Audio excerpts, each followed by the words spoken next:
সরকার পতনের পর দেশের প্রতিটি সেক্টরে লেগেছে পরিবর্তনের হাওয়া।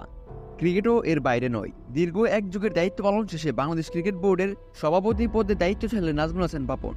তার জায়গায় নতুন বিসিবি প্রধান হিসেবে দায়িত্ব দেওয়া হয়েছে বাংলাদেশ জাতীয় দলের সাবেক অধিনায়ক ও সাবেক প্রধান নির্বাচক ফারুক আহমেদকে। দায়িত্ব নেওয়ার পর ক্রিকেট এবং দেশকে এগিয়ে নেওয়ার প্রধান লক্ষ্য বলে জানিয়েছেন নতুন এই বিসিবির সভাপতি। বুধবার ২১ আগস্ট সভাপতি হিসেবে দায়িত্ব পাওয়ার পর প্রতিক্রিয়া জানিয়ে বিসিবির এক ভিডিও বার্তায় ফারুক বলেন, লক্ষ্য তো অনেক বড়।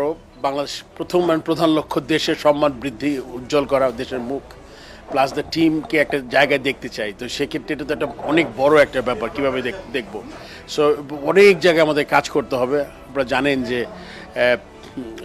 অনেক দিন ধরে কাজ হয়েছে, হয় নাই, অনেক কোশ্চেন আছে। বাট আমাদের প্রধান এবং প্রধানতম দায়িত্ব হচ্ছে আমার যে ক্রিকেটকে এগিয়ে নিয়ে যাওয়া, দেশকে এগিয়ে নিয়ে যাওয়া। এটা যদি আমরা মাথায় রাখি, বাংলাদেশ এবং বাংলাদেশ ক্রিকেট দল, তাহলে আমাদের কাজগুলো খুব সহজ হবে। আমাদের অন্যদিকে যদি আমরা ডাইভার্ট না হয়ে যাই।